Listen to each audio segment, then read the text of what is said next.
Hello बच्चों, मैं निर्मल हिंदी तरंग में आप सभी का स्वागत करती हूँ। बच्चों, आज हम पढ़ेंगे कक्षा 6 की पूरक पुस्तिका बाल राम कथा का तीसरा पाठ। पाठ का शीर्षक है दो वरदान। बच्चों, राजा दशरथ की जो छोटी रानी थी कैकई, उसने अपने दो वरदान मांगे थे। और पहले वरदान में उसने मांगा था कि मेरे पुत्र भरत को राज तिलक हो, और दूसरे वरदान में मांगा था कि राम को 14 वर्ष का वनवास हो। तो आइए बच्चों, अब हम बढ़ते हैं पाठ की तरफ। राजा दशरथ के मन में अब एक ही इच्छा बची थी, राम का राज्य अभिषेक। राज्य अभिषेक का अर्थ होता है बच्चों राज तिलक। यानी राजा दशरथ केवल एक इच्छा शेष उनके मन में थी कि मैं अपने पुत्र राम का, जो उनका सबसे बड़ा पुत्र था, उसका राज्य अभिषेक करूं, उन्हें युवराज का पद देना। राम को मैं युवराज का पद सौंप दूं। अयोध्या लौटने के बाद से ही उन्होंने राम को राजकाज में शामिल करना शुरू कर दिया था। जब रामचंद्र जी विश्वामित्र के यहाँ से वापस आए थे और उनका विवाह राजा जनक की पुत्री सीता से हो गया था, तो उसके बाद से राजा दशरथ उन्हें अपने साथ अपने राज कार्य में शामिल रखते थे। राम ये जिम्मेदारी अच्छी तरह निभा रहे थे। उनकी विनम्रता, विद्वत्ता और पराक्रम का लोहा सभी मानते थे। और राम की जो विनम्रता थी, उनकी विद्वत्ता थी और उनका जो पराक्रम था, यानी कि उनका जो पराक्रम था और उनका जो विनय स्वभाव था, उनको सभी मानते थे। प्रजा उनको चाहती थी। राजा के लिए तो वह प्राणों से प्यारे थे, और राजा दशरथ के लिए तो वे अपने प्राणों से भी अधिक प्रिय थे। दरबार में राम का सम्मान निरंतर बढ़ रहा था। राजा दशरथ वृद्ध हो चले थे। मुनि वशिष्ठ से विचार विमर्श के बाद एक दिन उन्होंने दरबार में कहा, मैंने लंबे समय तक राजकाज चलाया, जैसा बन पड़ा, अब मेरे अंग स्थिर हो गए हैं, मैं वृद्ध हो चला हूँ। मैं चाहता हूँ कि यह कार्यभार राम को सौंप दूँ। अगर आप यह सब सहमत हो तो राम को युवराज का पद दे दिया जाए। और राजा दशरथ ने अपने मन की इच्छा व्यक्त करते हुए कहा कि अब मैं वृद्ध हो चुका हूँ, और मुनि, यदि आप सब चाहें तो मेरी यह इच्छा है कि मैं अपना ये राज कार्य अपने पुत्र राम को सौंप कर इस राज कार्य से मुक्त हो जाऊं। अगर आपकी राय इससे भिन्न है तो मैं उस पर भी विचार करने को तैयार हूँ, और अगर आप सबके विचार इनसे भिन्न हैं तो मैं उस पर भी विचार करने को तत्पर हूँ। सभा में तुमुल ध्वनि से राजा दशरथ के प्रस्ताव का स्वागत किया, और पूरी सभा ने तुमुल नाद के साथ राजा दशरथ के उस प्रस्ताव को सहज स्वीकार किया। राम की जय जयकार होने लगी। दशरथ थोड़ी देर तक सुनते रहे संतोष के साथ, और चारों तरफ राम की जय जयकार के नारे गूंजने लगे। उन्होंने कहा, शुभ काम में देरी नहीं होनी चाहिए। राजा दशरथ ने कहा कि शुभ कार्य में देरी नहीं होनी चाहिए। मेरी इच्छा है कि राम का राज्याभिषेक कल कर दिया जाए। और उन्होंने अपनी इच्छा जाहिर करते हुए कहा कि मैं चाहता हूं कि राम का राज्याभिषेक कल कर दिया जाए। यह समाचार पलक झपकते पूरे नगर में फैल गया। हर जगह बस यही चर्चा थी। राज्याभिषेक की तैयारियां शुरू की गई, और जहां भी देखो पूरे नगर में बस एक ही चर्चा थी कि और राम के राज्याभिषेक की तैयारियां शुरू हो गई। भरत और शत्रुघ्न उस समय अयोध्या में नहीं थे। वे अपने नाना के राज के यहाँ गए हुए थे। भरत और शत्रुघ्न दोनों छोटे भाई अपने नाना के यहाँ के राज गए हुए थे। भरत जब भी अयोध्या लौटने की बात करते, नाना उन्हें रोक लेते। जब भी भरत यहाँ आना चाहते अयोध्या, तो उनके नाना उन्हें रोक लेते। भरत को अयोध्या की घटनाओं की सूचना नहीं थी, और भरत को कुछ भी नहीं पता था कि अयोध्या में क्या चल रहा है। उन्हें अपने पिता के निर्णय के संबंध में नहीं पता था। उन्हें अपने पिता के निर्णय के विषय में भी बच्चों कुछ नहीं पता था। यह जानकारी भी नहीं थी कि अगले दिन राम का राज्याभिषेक होने वाला है। उन्हें तो यह भी नहीं पता था कि अगले दिन मेरे भाई राम का राज्याभिषेक होने वाला है। केके से एक दिन में भरत और शत्रुघ्न का आना संभव नहीं था, और भरत और शत्रुघ्न दोनों भाइयों का अपने नाना के राज के यहाँ से आना एक दिन में संभव था नहीं। राजा दशरथ ने इस संबंध में राम से चर्चा की। राम की भरत यहाँ नहीं है, पर मैं चाहता हूँ कि राज्याभिषेक का कार्यक्रम कि राम यहाँ पर भरत नहीं है, लेकिन मैं चाहता हूँ कि राम की तुम्हारा जो राज्याभिषेक है वो न रोका जाए, उसको रोका न जाए। उन्होंने राम से कहा, जनता ने तुम्हें अपना राजा चुना है, तुम राजधर्म का पालन करना, कुल की मर्यादा की रक्षा अब तुम्हारे हाथ में है। कि जो जनता है उन्होंने तुम्हें अपना राजा चुना है, तो तुम राज धर्म का पालन करना और अपने कुल की जो मर्यादा है उसका पालन उसका पालन करते हुए उसकी रक्षा करना। राज्याभिषेक की तैयारियां रानी कैकई की दासी ने भी देखी, मंथरा ने। और जो रानी कैकई थी उसकी दासी जिसका नाम था मंथरा, उसने भी इन सभी तैयारियों को देखा। शुरू में उसे इस चहल पहल का कारण समझ में नहीं आया। उसने इसे कोई अन्य अनुष्ठान समझा। शुरू शुरू में तो उस दासी को इन सब के विषय में पता ही नहीं चला। उसने समझा कि कोई अनुष्ठान है। इतनी रौनक, ऐसी सजावट, ऐसा कुछ उसने अन्य अनुष्ठानों में नहीं देखा था। लेकिन पहले उसने इतनी सुंदर सजावट नहीं देखी थी। उसे अचंभा हुआ और उसे बड़ी हैरानी हुई। फिर उसने रानी कौशल्या की दासी से पूछा। उसे तब पता चला कि कल राम का राज्याभिषेक होने वाला है। और उसे रानी कौशल्या की दासी से पता चल ही गया कि कल राम का राज्याभिषेक होगा। यह उत्सव उसी के लिए है। और ये जो सारा जो चहल पहल हो रही है, ये जो उत्सव का आयोजन हो रहा है, ये उन्हीं के राज तिलक की तैयारी के लिए है। मंथरा जल भुन गई। राम का राज्याभिषेक उसे षड्यंत्र लगा और मंथरा जो है वो मन ही मन जल भुन गई। उसे ऐसा लगा जैसे कि कोई षड्यंत्र किया जा रहा हो, कोई छल किया जा रहा हो कैकई के विरुद्ध, रानी कैकई के विरुद्ध कोई छल किया जा रहा हो। वह कैकई की दासी थी बचपन से, वह बचपन से ही रानी कैकई की दासी थी। कैकई का हित उसके लिए सर्वोपरि था और रानी कैकई का जो भलाई थी, जो हित था, वो उसके लिए सबसे ऊपर था। मंथरा उसे अपना हित मानती थी और वह उसे अपना स्वयं का हित मानती थी। वह कैकई की मुंह लगी थी और कैकई को वह बहुत ही प्रिय थी। रानी कैकई भी उसे बहुत मानती थी। क्रोध से आग बबूला मंथरा रनिवास की ओर भागी। सीधे कैकई के कक्ष में वह हाँफ रही थी। क्रोध से चेहरा लाल था, भागने के कारण सांस उखड़ रही थी। उसने रानी कैकई को सोते हुए देखा और जैसे ही वे रानी कैकई के पास पहुंची तो उसने रानी को सोया हुआ पाया। किसी तरह स्वयं को संभालते हुए मंथरा ने कहा, अरे मेरी मूर्ख रानी, उठ, तेरे ऊपर भयानक विपदा आने वाली है। और वह फिर इस तरह का करती हुई बोली कि अरे मेरी मूर्ख रानी, उठ, तेरे ऊपर बहुत बड़ी विपदा आने वाली है, बहुत बड़ा संकट आने वाला है। यह समय सोने का नहीं है, होश में आओ। तू सो रही है आराम से, लेकिन ये समय तेरा सोने का नहीं है। विपत्ति का पहाड़ टूटे इससे पहले जाग जाओ। तेरे ऊपर कठिनाइयों का पहाड़ टूटे उससे पहले तू उठ जा। रानी कैकई नींद से चौंक कर उठी। उन्हें मंथरा की बात समझ में नहीं आई। रानी कैकई अचानक चौंक कर उठी। उन्हें मंथरा की बात जो है वो समझ नहीं आई। बात क्या है, तुम इतना घबराई क्यों हो? और वह भौचक्का होकर उससे पूछने लगी कि क्या बात है, तुम इतनी घबराई हुई क्यों हो? सब कुशल तो है? उन्होंने पूछा। और उसने पूछा कि सब ठीक ठाक तो है? कैसा कुशल, कैसा मंगल, सब अमंगल होने वाला है। और प्रत्युत्तर में मंथरा कहने लगी कि कोई कुशल नहीं है, कोई मंगल नहीं है, बहुत बड़ा अमंगल होने वाला है। तुम्हारे सुखों का अंत, कहती है कि तुम्हारे सुखों का अंत होने वाला है। महाराज दशरथ ने कल राम का राज्याभिषेक करने का निर्णय लिया है। अब राम युवराज होंगे। अब वो बताने लगी कि कल जो है राम का राज्याभिषेक होगा। राजा दशरथ ने इस चीज का निर्णय ले लिया है और राम युवराज होंगे। यह तो बहुत शुभ समाचार है, क्योंकि बच्चों कैकई जो है वो भरत से भी अधिक प्रेम राम को करती थी।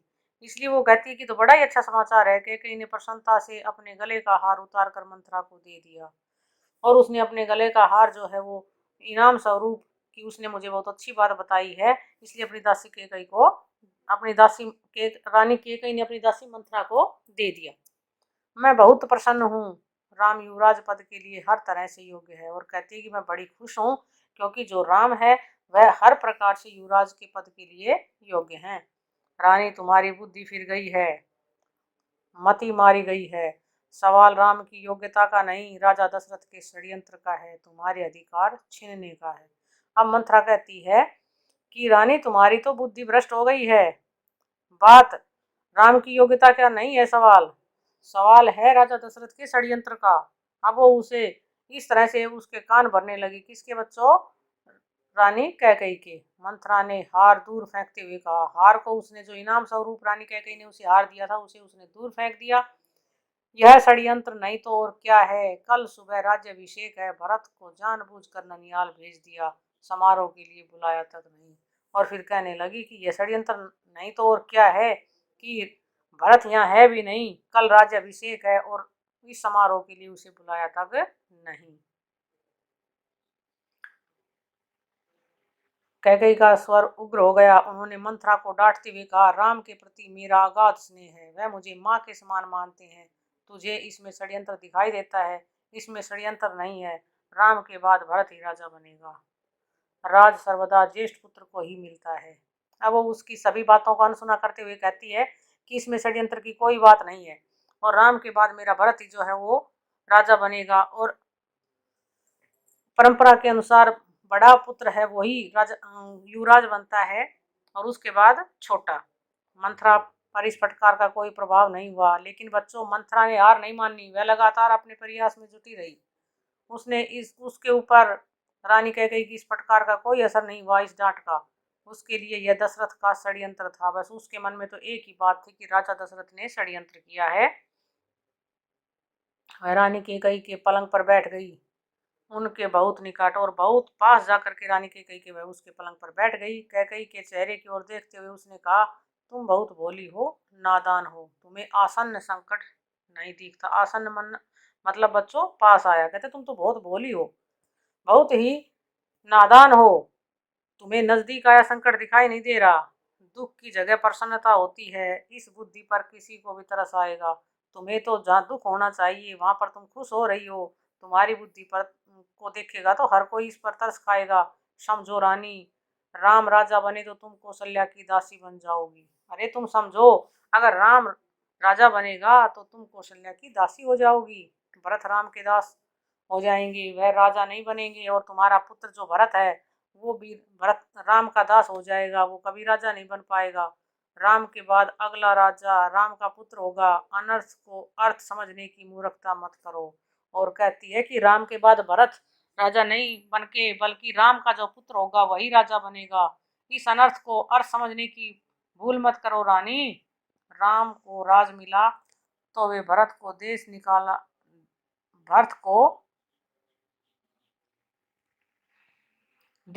दे देंगे। कहती है अगर राम को राज मिल गया तो वो भरत को देश निकाला दे देंगे, वे भरत को दंड देंगे। इस तिरस्कार से भरत की रक्षा करो रानी, कोई ऐसा उपाय करो कि राजगद्दी भरत को मिले और राम को जंगल भेज दिया जाए।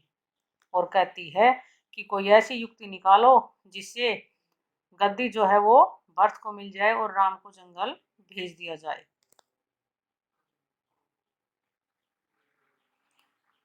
कैकेयी पर मंथरा की बातों का असर होने लगा। और बच्चों, जब कोई बात बार बार किसी को कही जाती है तो उसका कुछ असर तो पड़ता ही है, और वही रानी कैकेयी के साथ हुआ कि उस पर मंथरा की बातों का प्रभाव होने लगा। उसका सिर चकरा गया, वह पलंग से उठी तो पांव सीधे नहीं पड़ रहे थे, आंखों में आंसू थे और उसकी ऐसी दशा हो गई कि वह अपनी सुध बुध खो बैठी। उसकी आंखों से आंसू बहने लगे, उसके पैर भी सीधे नहीं पड़ रहे थे, मन भारी हो गया, यानी मन बड़ा ही उदास हो गया। प्रसन्नता की जगह अव्यक्त क्रोध ने ले ली और खुशी की जगह बच्चों किसने ले ली? ऐसे क्रोध ने ले ली जिसको व्यक्त भी न किया जा सके। मंथरा के तर्कों ने उन्हें सच्चाई दिखने लगी और मंथरा के जो तर्क थे उसके अंदर रानी कैकेयी को सच्चाई दिखने लगी। तुम ही बताओ मैं क्या करूं? कैकेयी ने आंसू पोंछते हुए मंथरा से कहा कि अब तुम ही मुझे बताओ कि मैं क्या करूं।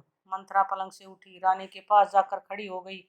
उसने कहा, याद करो रानी, महाराज दशरथ ने तुम्हें 2 वरदान दिए थे। कहते कि रानी, याद करो, महाराज दशरथ ने तुम्हें 2 वरदान दिए थे। दशरथ से अपना वचन पूरा करने को कहो। एक से भरत के लिए राजगद्दी मांग लो, दूसरे से राम को 14 वर्ष का वनवास। और अब तुम ऐसा करो कि तुम्हारे जो 2 वचन है उनको मांगो। पहले वचन में तो तुम भरत के लिए राजगद्दी मांगो और दूसरे वरदान में राम के लिए वनवास मांग लो। कैकेयी का चेहरा तमतमाया हुआ था, उन्हें मंथरा की बात ठीक लगी और कैकेयी जो है उसका चेहरा क्रोध से लाल हो रहा था बच्चों। तो उसे मंथरा जो कह रही थी वो सभी बातें ठीक लगी। उनके मन में एक प्रश्न अब भी था, यह बात दशरथ से कैसे कही। अब रानी कैकेयी के मन में एक बात आई कि मैं ये बात राजा दशरथ को कैसे कहूँ। उन्हें रनिवास बुलवाएं या प्रतीक्षा करें, उन्हें यहाँ रनिवास में बुलवाऊं या उनकी प्रतीक्षा करूं। मंथरा ने कैकई के मन की बात भांप ली। उसने कहा, तुम मैले कपड़े पहनकर को भवन चली जाओ। महाराज दशरथ आए तो उनकी ओर मत देखो, बात मत करो। तुम उनकी प्रिय रानी हो, तुम्हारा दुख देख नहीं पाएंगे। और अब वो उसे पूर्णतया अपनी बातों में लेते हुए कहती है कि तुम मैले वस्त्र पहनकर को भवन चली जाओ, और जब राजा दशरथ वहां आएंगे तो उनकी तरफ मत देखना और मत उनसे कोई बात करना। वो फिर तुम्हारा दुख जो है वो देख नहीं पाएंगे। बस उसी समय तुम उन्हें पिछली बात याद दिलाना, दोनों वचन मांग लेना। और फिर पिछली बातें याद दिला करके तुम अपने दोनों वचन उनसे मांग लेना।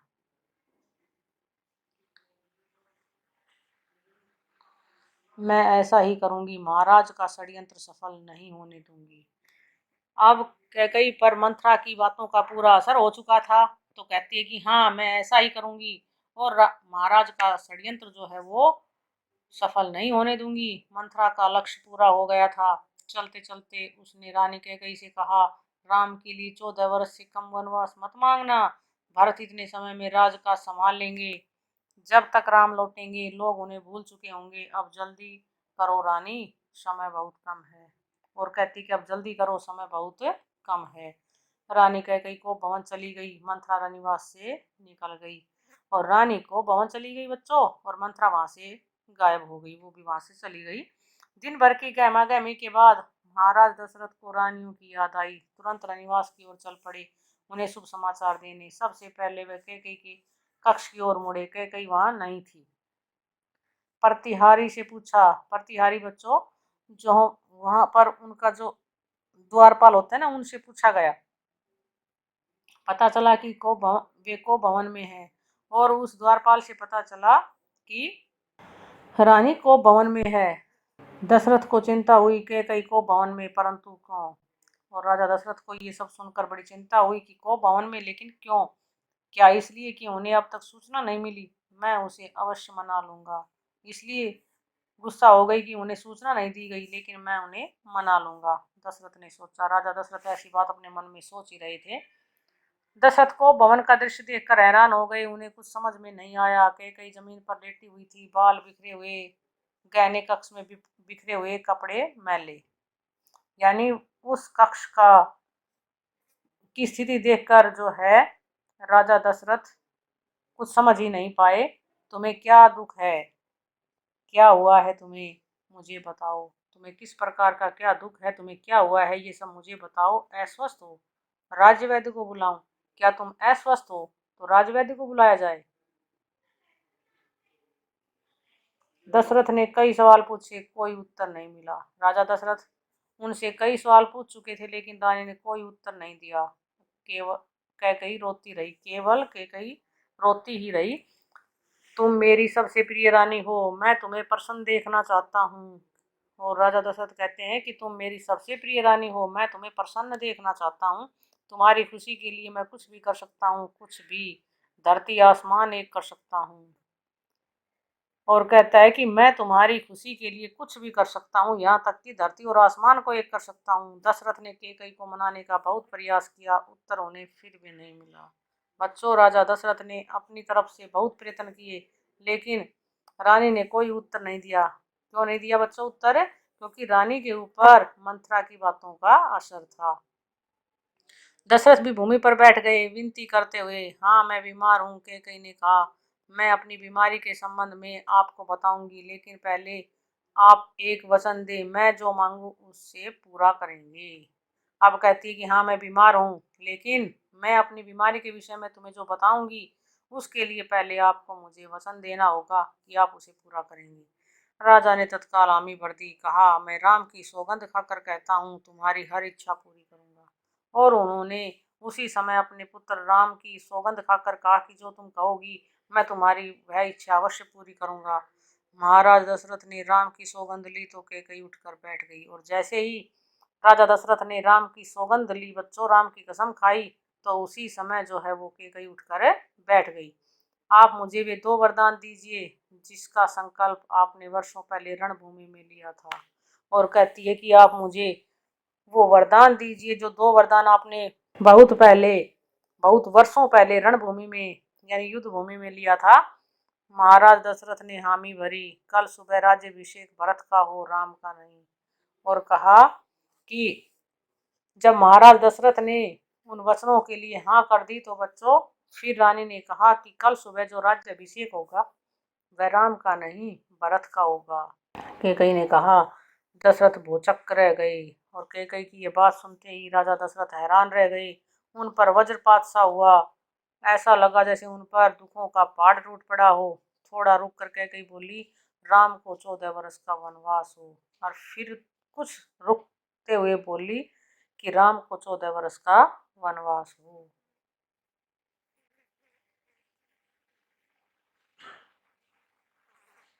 दशरथ का चेहरा सफेद पड़ गया, अवाक रह गए, सिर चकराने लगा, वे मूर्छित होकर गिर पड़े। और ये सुनते ही राजा दशरथ का चेहरा जो है वो एकदम सफेद पड़ गया, यानी कि वो शक पका गए, हैरान रह गए, सिर चकराने लगा, उनका सिर चकराने लगा, यानी कि वो कुछ समझ ही नहीं पा रहे थे। वे मूर्छित होकर गिर पड़े और अंततः वे वहीं पर मूर्छित होकर यानी बेहोश होकर गिर पड़े। कुछ देर में राजा को होश आया, कैकई की ओर देखा, बड़े कातर भाव से बोले, यह तुम क्या कह रही हो?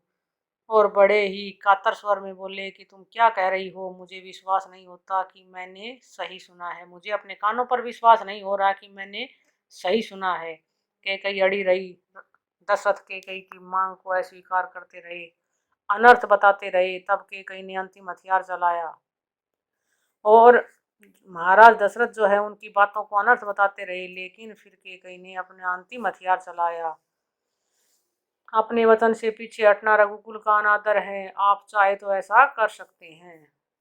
और फिर उसने कहा कि अपने बात से पीछे, अपने दिए हुए वचन से पीछे हटना, अपनी बात से पीछे हटना तो तुम्हारे कुल यानी रघुकुल का अनादर है, और आप चाहे तो ऐसा कर सकते हैं, पर तब आप दुनिया को मुंह दिखाने योग्य नहीं रहेंगे। लेकिन ऐसा करने पर आप इस दुनिया को, इस संसार को मुंह दिखाने के लायक नहीं रह जाएंगे।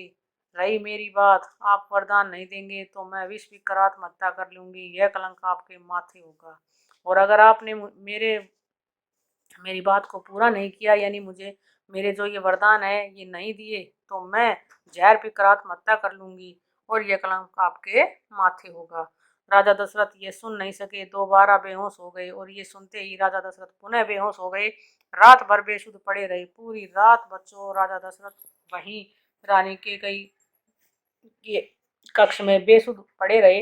बीच बीच में होश आता, वह कैकई को समझाते, जैसे उन्हें बीच में कभी होश आता तो वह रानी कैकई को समझाने की कोशिश करते, गिड़गिड़ाते, धमकाते, डराते, पर कैकई टस से मस नहीं हुई। बीच बीच में उसके सामने कातर भाव से गिड़गिड़ाए भी, उसे धमकाया, डराया, लेकिन कैकई के ऊपर कुछ असर नहीं हुआ। सारी रात इसी तरह बीत गई और पूरी रात इसी तरह गुजर गई। तो बच्चों आज की वीडियो में बस इतना ही। मैं आशा करती हूँ कि यह वीडियो तुम्हें पसंद आई होगी। अगर वीडियो पसंद आई हो तो इसे लाइक करें